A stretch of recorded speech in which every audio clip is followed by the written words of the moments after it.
नमस्कार दोस्तों, Balram education centre YouTube channel में आपका स्वागत है।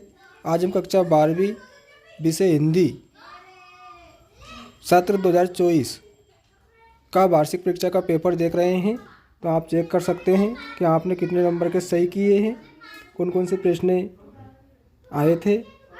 प्रश्न क्रमांक 1 है अपना, निम्नलिखित वाक्यों के लिए सही विकल्प का चयन कर लिखिए। चूरन बेचने का काम कौन करता है? तो भगत जी करते हैं। दूसरा प्रश्न है, सौंदलगेकर मास्टर कौन सा विषय पढ़ाते थे? तो मराठी। मुझे भी किताब चाहिए, वाक्य में निपात शब्द है भी। भारत में पहला छापा खाना गोवा में कब खुला? 1556 में। सगुण भक्ति धारा को कितने भागों में बांटा गया है? तो 2। जहाँ अर्थ से काव्य की शोभा बढ़ती है वहाँ अलंकार होता है, अर्थालंकार।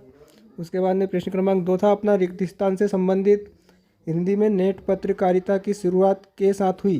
तो वेब दुनिया। दूसरा प्रश्न है, कवि जग जीवन का लिए फिरता है? तो भार।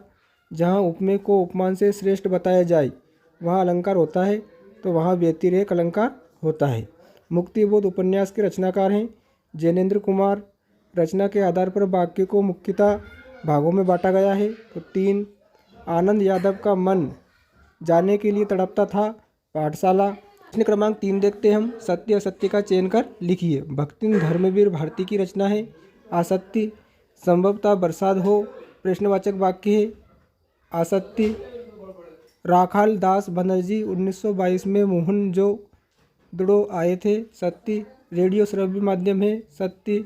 सूर्योदय होने पर उषा का जादू टूटने लगता है, सत्य। शब्द गुणों की संख्या 3 होती है, सत्य।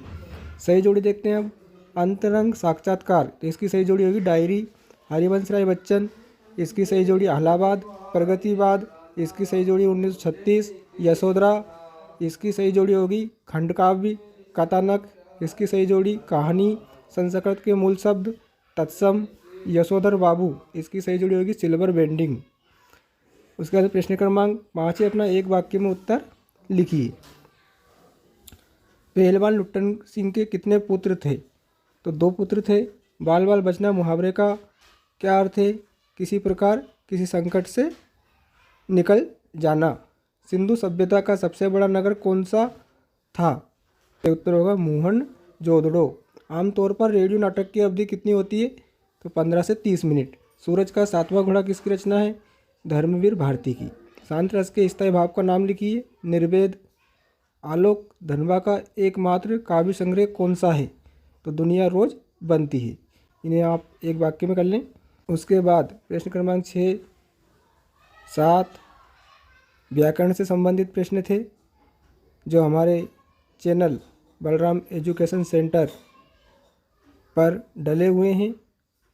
हिंदी व्याकरण से संबंधित जितने भी प्रश्न इसमें आए हैं वो सभी हमारे चैनल पर भी डले हुए हैं। तो प्यारे दोस्तों और प्यारे बच्चों, आज का पेपर बहुत ही सरल था। इसमें व्याकरण से संबंधित जितने भी प्रश्न हैं